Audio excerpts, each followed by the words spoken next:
Welcome to Close Your Eyes, Listen to Stories. Close your eyes, relax, and let me take you into the story. Before you hear the hammer, it helps to hear the silence that came before it. In the oldest northern imagination, the worlds begin not with a throne room or a temple, but with a yawning emptiness called Ginnungagap, a gap stretched between killing cold and living fire. Mist drifted from Niflheim. Sparks leaped from Muspelheim. Where they met, the first giants stirred, and the long work of making a world began. From that meeting of opposites came the rough, raw material of existence. Ice, heat, milk, sweat, giant flesh, and the stubborn will of new gods. Odin and his brothers shaped the sky from a skull, the sea from blood, mountains from bone, and clouds from the soft matter of a brain. It is a creation story with splinters still in it. Nothing is polished. Nothing is gentle. The world of the North begins as a place that must be won from force, and perhaps that is why Thor belongs there so completely. Thor is not the oldest of the gods, nor the wisest, nor the most elegant. He does not speak in coiled riddles the way Odin does. He does not move through the world with Loki's quicksilver cleverness. He arrives like weather. In most traditions, he is the son of Odin and Jord, the earth herself, and that parentage matters. One side of him comes from the far-seeing ruler of the gods. The other rises from soil, cliff, field, and stone. He is heavenly and grounded at once, a power of the sky with dirt under the nails. The myths do not introduce him as a distant abstraction. They give him appetite, temper, movement, and weight. He is red-bearded in later descriptions, broad in body, fierce in mood, and blessed with such frightening strength that special things must be made simply to let him use it well. One day, he will wear the belt Mjolnir, which doubles his power. One day, he will pull on iron gloves before seizing hot iron or the haft of his weapon. But even before those treasures gather around him, Thor stands in the myths as the great defender of order against whatever presses in from outside. If Asgard is a walled stronghold, Thor is the sound at the gate that warns the enemies it is guarded. It is important to understand who those enemies are. The giants of Norse myth are not one simple species of monsters. Some are ancient beings tied to winter, mountain, sea, darkness, or old chaotic powers. Some are beautiful, cunning, or wise. Some become lovers, mothers, allies, or uneasy guests. The border between gods and giants is real, but it is never perfectly neat. Thor himself will cross it again and again. He will fight giants. He will ride into their lands. He will measure himself against them. His own sons will carry giant blood through their mother Jarnsaxa. In these myths, the world survives not because boundaries never blur, but because someone keeps meeting danger at the edge. So imagine the early northern sky over a raw young world. Imagine birch and pine bowing in sudden wind, clouds pulled low over rock and water, and the roll of thunder moving from one horizon to the next. To later listeners, that was not meaningless noise. That was Thor traveling. His chariot was said to be drawn by two goats, Tangrisnir and Tangjoster, teeth-bearing creatures whose names suggest grinding and gnashing. When their hooves struck and the wheels thundered, the sound became part of weather itself. A storm was no longer only a storm. It was the passage of a defender through the upper dark. Yet even here, in the story's nearest his beginning, Thor is more than noise and force. He is the god most closely tied to ordinary protection. Odin gathers kings, poets, and the slain. Thor seems nearer to farmsteads, boundary stones, wagons, fishing boats, wedding blessings, and the fragile daily life that depends on sturdy luck. Hammer amulets found centuries later suggest how widely he was trusted. His power was not merely to destroy. It was to consecrate, to guard, to set something under strength. A cradle, a marriage, a field, a corpse on a pyre, a hall beneath a storm cloud. All might call for the sign of his hammer. That closeness to mortal life makes his origin feel unusual. Many storm gods and world myth remain remote in their majesty. Thor, by contrast, often feels close enough to hear through a wooden wall. He is divine, but never delicate. He can be blunt, easily provoked, almost comically direct. He can also be brave in a way that has no strategy hidden inside it. When trouble comes, he does not ask whether it is fashionable to meet it. He goes.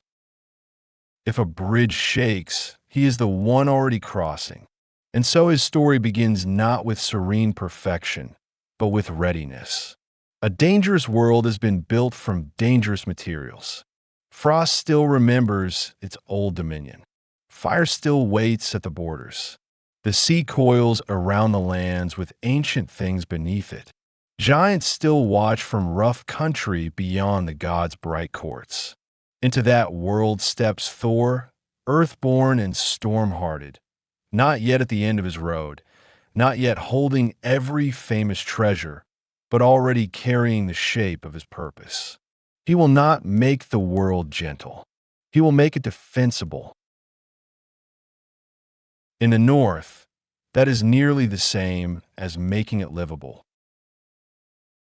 Thor's most famous possession arrives through mischief, wounded pride, and a smith's fire hot enough to alter fate. The beginning of the tale belongs, as many such tales do, to Loki. In one myth, he cuts off the golden hair of Sif, Thor's wife, while she sleeps. The insult is more than petty cruelty. Sif's shining hair is part of her presence, part of the dignity of the household Thor protects. When Thor discovers what has been done, Loki knows exactly how short his remaining time may be. He promises not excuses, but replacement. That promise carries him underground to the dwarfs, the unsurpassed makers of the Norse imagination. First, the sons of Ivaldi forge new hair for Sif, spun in gold so fine that it will root and grow like the real thing once placed upon her head. They also make gifts for the gods. Odin's spear Gungnir and the ship's Skidbladnir, which can be folded small as cloth and yet always find favorable wind. Loki, being Loki, cannot leave well enough alone. He wagers his own head that two other dwarfs, the brothers Brokkr and Sindri, cannot make better treasures. It is a reckless bet made by a creature who trusts cleverness to rescue him from every ledge. The brothers accept. Sindri works the forge while Brokkr pumps the bellows. Loki, desperate to spoil the work, turns himself into a fly and bites. He stings Brokkr's hand, neck, and finally eyelid, trying to break the rhythm. Even so, the brothers complete 3 masterpieces. The boar Gullinbursti for Freyr, with bristles of shining gold. The ring Draupnir for Odin, from which more rings will drip, and a hammer for Thor. Because of Loki's interference, the handle comes out shorter than intended. Yet the weapon is still beyond price. It will never miss. It will always return to the hand that throws it. It can be made small enough to tuck inside a tunic. Short-handled it may be, but Mjolnir becomes one of the great instruments of myth. There's a lovely roughness in that detail. Thor's hammer is not perfect in the smooth, polished sense. It bears the mark of interruption. It works anyway. Perhaps it works all the more vividly because of that flaw. With Mjolnir in hand, Thor becomes not merely strong, but defined. The hammer is a crusher of skulls, breaker of stone, an answer to giant arrogance. Yet it is also used to hallow. In myth, it can bless a wedding, restore a disguise to truth, and even revive Thor's slaughtered goats after their bones are laid out with care. The same object that caves in a mountain giant's head can make life leap back into a skinned carcass. Few symbols hold destruction and consecration so tightly in the same iron shape. The goat tail is worth lingering over because it shows the kind of god Thor is when he steps into an ordinary house. Traveling with Loki, he takes shelter with a peasant family. For supper, he slaughters his goats and invites the household to share the meat, instructing them to lay the bones unbroken on the skins. During the meal, the peasant boy Thjalfi cracks one leg bone to suck out the marrow. In the morning, Thor lifts Mjolnir over the remains, and the goats rise again, but one limps. For a moment, the room fills with the danger of divine anger. Then payment is made. Thjalfi and his sister Roskva go, with Thor as servants and companions. The story is stern, but not merciless.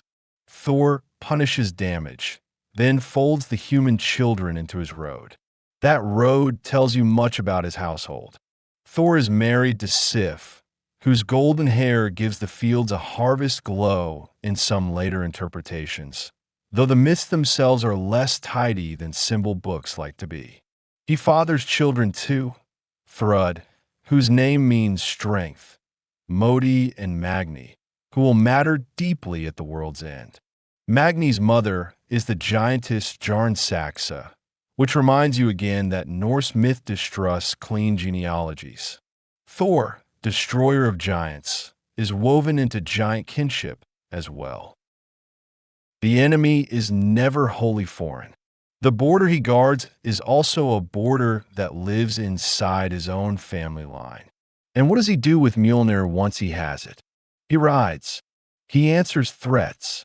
He becomes the god you call when a problem is weight and must be struck. In many surviving stories, Thor is less a distant ruler than a patrol along the outer edge of safety. He is the one who goes east into giant lands. He is the one whose return means the hall still stands. When lightning forks through cloud, later hearers may have imagined the hammer's flash before the thunder followed. When barns shook under a storm front, the noise overhead could be read as battle far above the rafters. Thor's presence enters weather so thoroughly that climate itself begins to sound like a promise. Yet he is never refined into pure majesty. He remains hardy, hungry, quick to anger, occasionally outwitted, and all the more memorable for it. The hammer does not turn him into a courtly god. It lets him become more fully what he already is, an embodied answer to danger. When he grips Mjolnir with iron gloves and feels Megingjord tighten around him, the myths do not ask you to admire elegance. They ask you to feel relief. Somewhere beyond the ridge, beyond the surf, beyond the dark rim of the known fields, something huge has begun to move. Thor has heard it. He is already on the way. If Thor were only a god of smashing, his stories would grow dull very quickly. What keeps them alive is the strange way strength meets mystery on the road. Again and again, Thor sets out from Asgard toward Jotunheim, the land of giants. And what awaits him, there is not always a simple target. Sometimes it is scale itself. Sometimes it is illusion. Sometimes it is the discovery that the world is larger and more cunning than even a thunder god prefers. No journey reveals this better than the tale of Utgard Loki. Thor does not travel alone. Loki comes with him, as unstable as a flame beside a wagon wheel. And so do the human siblings Thjalfi and Roskva. That detail matters. Thor's myths often bring mortals close to divine danger. They do not remain safely behind a curtain. They hear the growl of giants. They sleep beside the impossible. They see that the roads between worlds are not abstract pathways in a priest's diagram, but muddy tracks, forest clearings, and valleys where scale has become uncertain. Thor is never more vivid than when he is out traveling with company that can still be frightened. On the way, the travelers shelter for a night in what seems to be an enormous empty hall. Only in the morning do they realize they have slept inside the glove of a giant named Skrymir, who has been snoring nearby like a collapsing hillside. The image is pure Norse myth, comic, unnerving, and grand all at once. Thor, insulted by the giant's swagger, tries to kill him during the night with 3 blows of Mjolnir. Each strike would have ruined mountains. Yet Skrymir merely wakes and wonders aloud whether a leaf or acorn has fallen on his head. In that moment, Thor encounters a rare and prickling sensation. Not fear, exactly, but inadequacy sharpened by embarrassment. The travelers continue to the stronghold of Utgard, where another giant ruler, Utgard Loki, receives them with cool amusement and offers contests. No one may remain in his hall, he says, unless able to excel at something. Loki boasts of eating faster than any being alive and is set against Logi. Trench after trench of meat disappears. Loki devours flesh. Logi devours flesh, bones, and wooden trench alike, because Logi is wildfire in disguise. Thjalfi races a boy named Hugi and loses every time because Hugi is thought itself, and feet cannot outrun the mind. Thor, who has come to be tested and perhaps mocked, chooses feats better suited to his nature. First, he is given a drinking horn and told to empty it. He pulls deep, expecting applause, but the level barely seems to shift. He tries again, then a third time, with veins rising and breath heaving, yet still the horn appears far from drained. Then he is asked to lift a gray house cat from a floor. Thor strains until sweat runs and sinews tighten. The best he could do is raise one paw. Finally, he is invited to wrestle an old woman named Ellie. This contest is worst of all. Thor plants himself like an oak root, but the old woman bends him, then drives him down to one knee. To be laughed at by giants is bad. To be beaten by age wrapped in a grandmother's body is worse. Only later, when the travelers leave and Utgard Loki speaks honestly, does the shape of the humiliation change. The drinking horn, he reveals, was connected to the sea itself, and Thor's drafts were so mighty that they caused the tides to retreat. The cat was no cat, but the Midgard serpent, Jormungandr, looped around the world beneath illusion. To lift even one of its paws was to nearly disturb the balance of the earth. Ellie was old age, and no one, not even Thor, can throw old age cleanly to the ground. As for Skrymir, the giant Thor struck in the forest, each hammer blow had actually carved deep valleys into a mountain, because Skrymir had shifted the blows aside with magic. Thor has not been weak. He has been almost unimaginably strong in contests rigged against comprehension. This story matters because it shows the boundaries of brute force without reducing Thor's dignity. He has not become foolish merely because he is not subtle. Instead, his power becomes easier to measure when it is placed beside immensities.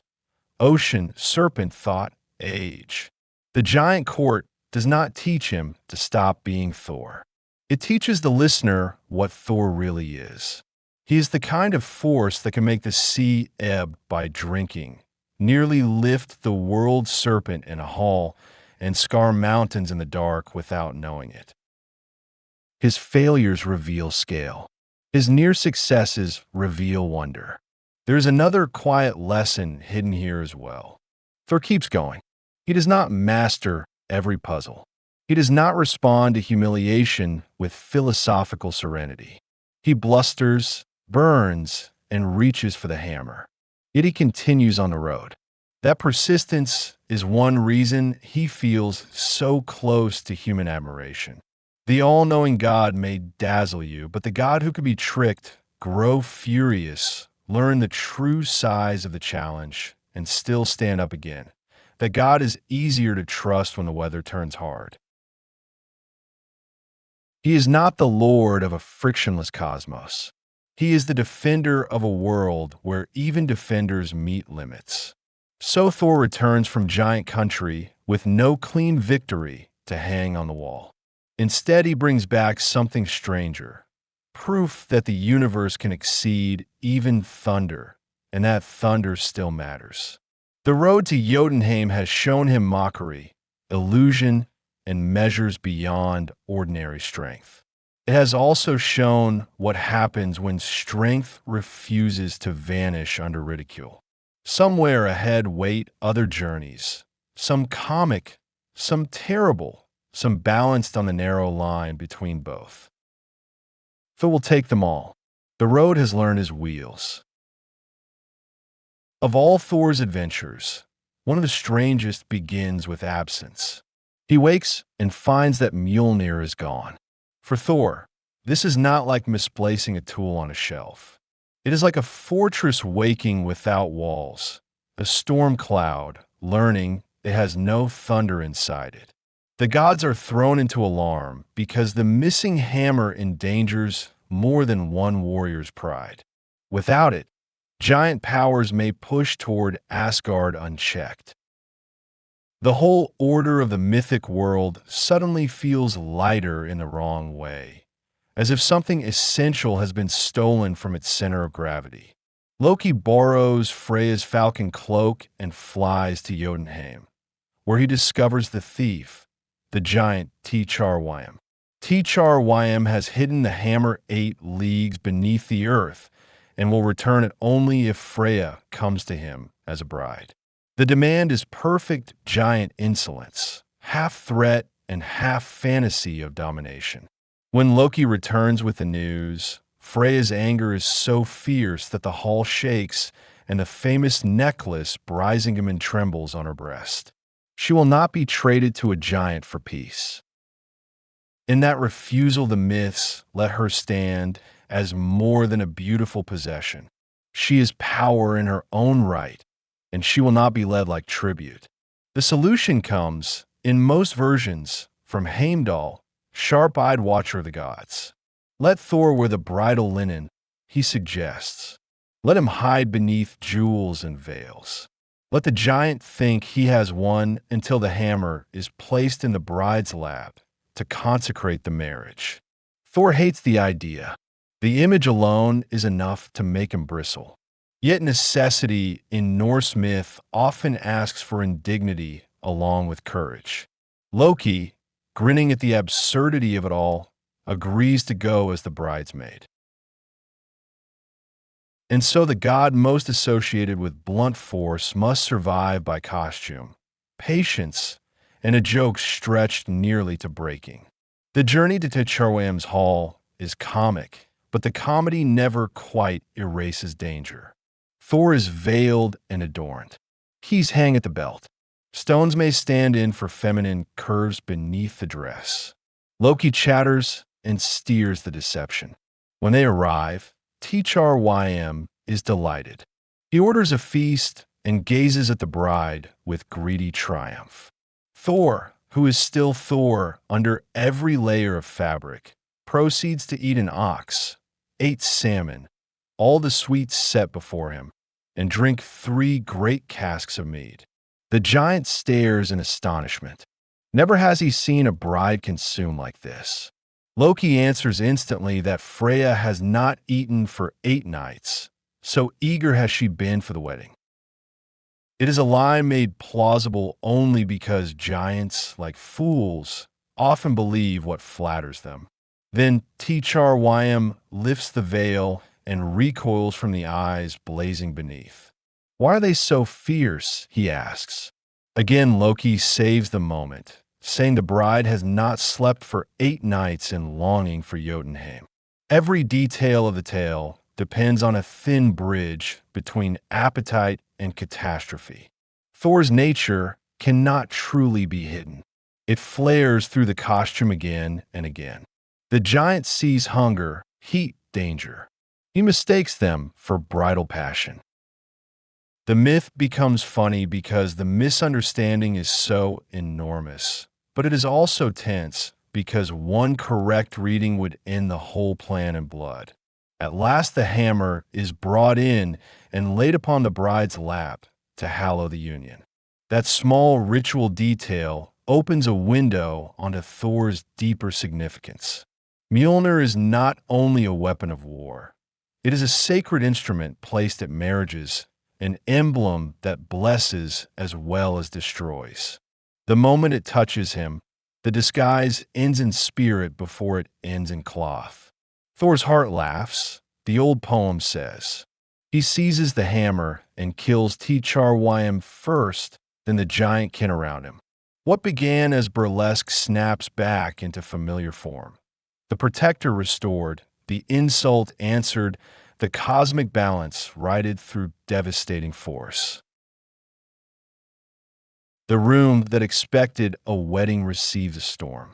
Yet Thor's adventures are not always won with his own possessions. Another myth sends him to the hall of the giant Gyrd after Loki's carelessness places him in danger. Thor travels without Mjolnir, and along the way the giantess Grid helps him, lending a staff, iron gloves, and a belt of strength. That borrowed aid matters. Thor, so often imagined as self-sufficient force, survives here through gifts, warning, and the intervention of a female giant who stands against her own kind. Crossing a river swollen with hostile magic, he braces himself with the staff. Facing Gyrid's hurled lump of glowing iron, he catches it in the gloves and throws it back through pillar, giant, and wall. Strength remains his language, but the story quietly honors support, foresight, and alliance. Taken together, these myths show Thor from unusual angles. He can be ridiculous without losing stature. He can wear a veil and still terrify a hall. He can triumph through the ritual use of his hammer and, on another road, through tools loaned by another's kindness. He is not polished into one mood. That is part of why he survives in memory. The listener is allowed to see him furious, embarrassed, hungry, disguised, dependent, and finally overwhelming. Gods become real in story not when they are flawless, but when they remain themselves under pressure. By now you can feel the myths gathering around him like weather fronts. Thor is never far from laughter and never far from violence. He is simple only from a distance. Up close, he is a figure of thresholds, between blessing and breaking, home and wilderness, bluntness and cunning, costume and revelation. In each tale, the world leans toward disorder for a moment and waits to see whether the red-bearded defender can shove it back. More than once, he can. But one enemy still waits beneath black water, circling the world, patient as fate. If any being in Norse myth feels shaped to meet Thor at the far limit of his strength, it is Jormungandr, the Midgard serpent. Cast into the sea by Odin while still young, the creature grows until it encircles the human world and bites its own tail. It becomes a boundary made flesh, a ring of pressure beneath the waves, a reminder that the ocean is never truly empty, no matter how calm its skin appears. Thor and the serpent are enemies long before they face one another directly. Their hostility is written into the architecture of the cosmos itself. One of their most famous encounters begins with another giant journey. Thor visits the giant Hymir and goes fishing with him. The setup is almost homely. There's a boat, tackle, cold water, and the labor of rowing into a harder sea. Yet even in the ordinary details, Thor's presence changes scale. He demands bait worthy of his purpose and tears the head from Hymir's strongest ox to use on the hook. The giant grows uneasy as Thor rows farther and farther from the usual grounds, out where the water darkens and the floor of the world seems very far below. This is not fishing for supper. It is a challenge sent downward into the oldest depth. When Jormungandr takes the bait, the sea itself appears to tense. Thor braces his feet so fiercely that they drive through the bottom of the boat. He hauls on the line with a strength that makes the whole frame groan. Up from the deep rises the serpent's vast head, venom blowing from its jaws, eyes fixed on the god whose hand already reaches for the hammer. The image is among the greatest in Norse art and poetry. Thor in a small boat on a cold sea, line taut, serpent towering from the water, the world almost too small for their meeting. It is intimacy and apocalypse in one picture. What happens next differs in retelling. In some versions, Thor strikes. In others, Hymir, panicked by what has surfaced beside him, cuts the line before the hammer can fall. The serpent sinks back into the sea, and the duel remains unfinished. That incompletion is powerful. A clean victory would end the tension too early. Instead, the myths preserve a sense of postponement, as if the sea itself is holding breath for a rematch. Thor has looked into the face of the being that encircles Midgard. The serpent has felt the pull of Thor's fury from above. Neither forgets. Their final meeting comes at Ragnarok, the doom of gods, when the tight structures holding the cosmos together begin to split. The signs are terrible and grand. A great winter, moral collapse, broken bonds, the wolf Fenrir unleashed, the dead ship Naglfar sailing, giants advancing, and the sky itself shaken. Norse myth does not promise endless maintenance of order. It knows that even guarded walls may fall. Thor, who has spent so many stories driving chaos outward, must now face a future in which chaos comes on openly and everywhere. The defender is not excused from the end. He is summoned directly into it. On that final battlefield, Thor finds Jormungandr again. There is no fishing line now, no narrow boat, no anxious giant beside him. There is only the old enmity stripped to its essence. Thor kills the serpent, and that matters. The protector does what he was made to do.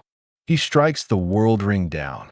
Yet the victory is poisoned in the most literal sense. Venom fills the air, and after taking only 9 steps from the fallen monster, Thor himself collapses and dies. It is one of the bluntest endings given to any major god. No escape clause, no secret survival, no quiet withdrawal to a hidden hill. Duty is completed at the exact price of life. There is grief in that ending, but also coherence. Thor has always been the god who goes toward danger rather than around it. To imagine him surviving Ragnarok untouched would feel less true than the hard outcome the myth preserves. He defeats the serpent because that is his office in the cosmos. He dies because even the strongest defense cannot remain forever when the world itself is breaking apart. And yet there is one thread of continuation. His sons Modi and Magni survive the ruin and inherit Mjolnir. Strength does not vanish entirely. It passes on, altered by catastrophe, waiting in the next age for another need. Even in ending, the myth leaves a spark beneath ash. What makes this battle linger in the mind is not only violence, but proportion. Thor's life has been a sequence of answers to pressure from beyond the safe lands. Giants, strange trials, stolen weapons, dangerous roads, mocking courts, river crossings, and storm dries have all prepared him for the serpent. Jormungandr is the sum of those pressures made visible at full scale. When Thor meets it, you feel the whole mythic career drawing tight like rope on a hook. The sea, the sky, the hammer, the poison, the final steps, all of it belongs together. And after the clash, a strange stillness settles over the imagination. The thunder god has fallen. The serpent has fallen. The world they fought over has been shattered and remade by fire and flood.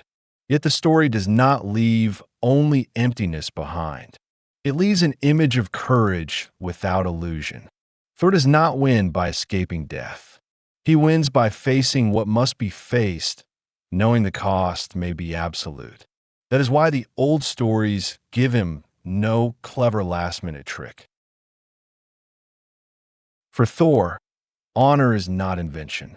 It is endurance carried to the edge and over it. After a god dies in myth, you might expect him to become remote, sealed inside old manuscripts like an insect in amber. Thor does not feel that way. He remains unusually near. Part of that nearness comes from the kind of god he always was. Odin gathers mystery around him. Freya glitters with desire, grief, and sorcery. Thor keeps one foot, as much as any god can, in the world of tools, weather, travel, marriage, and protection. He belongs not only to the high drama of cosmic struggle, but to the ordinary wish that a roof should hold, a journey should finish, and a home should endure. That is one reason his worship seems to have spread so widely in the Old North. Archaeology has uncovered hammer amulets worn on the body, small enough to sit against the chest like a portable promise. Some may have been acts of devotion. Some may have been declarations of identity in times when Christian crosses were also appearing. Some surely served as both. Whatever the exact intention of each wearer, the pattern is clear. Thor was not too lofty to be carried close. His symbol could travel with farmers, traders, smiths, sailors, and families who needed strength in a world that did not often feel secure. Language itself still remembers him. In English, Thursday preserves the old association with Thor, just as related weekday names do across Germanic languages. You can pass through that word without thinking of him. Yet there he is all the same, hidden in routine speech like a deep root under a well-used path. This kind of survival matters. It means Thor is not only a museum figure or a character reconstructed from dusty vellum leaves. He is braided into habits of naming, into weather metaphors, into the instinctive way thunder still seems personal when it rolls across distance. The old mind heard wheels and hammer blows. A modern ear may not believe that literally, yet the body still feels the temptation to personify the storm. The manuscripts that preserve many of his stories were written down in Christian Iceland centuries after the older pagan worship had begun to fade. That makes Thor's survival more fragile and more miraculous at once. He reaches you through memory that has already passed through change, through poets and scribes who lived after conversion, through fragments of oral tradition caught at the edge of forgetting. And still he arrives vividly. He arrives with a short-handled hammer, a red temper, a cart drawn by goats, a giant's daughter in the family tree, and a role so clear that no later retelling can quite erase it. He protects by meeting force with force, and he hallows by touching the world with the same tool. Modern retellings often smooth or rearrange him. They may make him nobler, prettier, more ironic, or more sentimental than the old sources allow. Yet the elder Thor remains wonderfully rough. He is hungry. He is direct. He can be tricked, but not easily frightened. He can look ridiculous in a bridal veil and still terrify the room. He can fail in contests that turn out to involve the sea, thought, or age itself. He can revive goats, bless a marriage, and then ride out to cave in the skull of a mountain giant. This refusal to become one tidy symbolic note is part of why he endures. He feels mythic and stubbornly physical at the same time. There is also something deeply human in his limitations. Thor is mighty, but he is not all-powerful. He does not outgrow the need for help. Grid lends him tools. Loki's schemes, however dangerous, sometimes open the road to solutions. His sons inherit what he cannot keep forever. Even his greatest victory over Jormungandr costs his life. That pattern gives the myths emotional weight. Strength is honored, but never treated as magic exemption from fate. The lesson is not that power saves you from loss. It is that courage can remain meaningful even when loss is certain. Perhaps that is why Thor still feels comforting in a way some gods do not. Not safe exactly. He is too stormy for that, but reliable. He does not float above conflict, dispensing wisdom from a polished distance. He arrives in the middle of the trouble, often muddy from the road, ready to hit what threatens the boundary that keeps life possible. For listeners across centuries, that reliability may have mattered more than perfection. You do not always need the most subtle guardian. Sometimes you need the one who shows up. Sometimes the heart rests better knowing someone in the old stories was willing to stand at the edge and refuse the dark, easy passage. So if the myths leave you with one final image, perhaps it is not only of Thor at Ragnarok, though that image is unforgettable.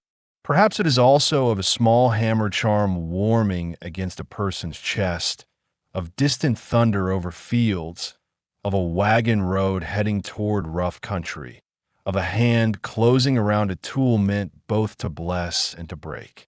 The Old North imagined divinity not merely as beauty or command, but as protective presence made audible in weather. Thor survives because that idea survives. The world still feels uncertain enough to make room for him. And now the story softens as his own roads soften into memory. The giants retreat into the folds of old poetry. The sea settles its black scales. The hammer rests, if only for a little while, beyond the rim of sight. You are left with cloud, distance, and the steady comfort of a figure who never promised ease, only courage. Somewhere far off, thunder moves from hill to hill like a cart crossing the sky. It does not need to prove anything. It only needs to remind you that strength, in the oldest stories, was never merely noise. It was shelter carried through the storm. And that's where this story comes to a rest. Close your eyes, carry this story with you, and slowly drift off to sleep. If you enjoyed it, subscribe to Close Your Eyes, Listen to Stories. There's always a new story waiting for you here. Sweet dreams.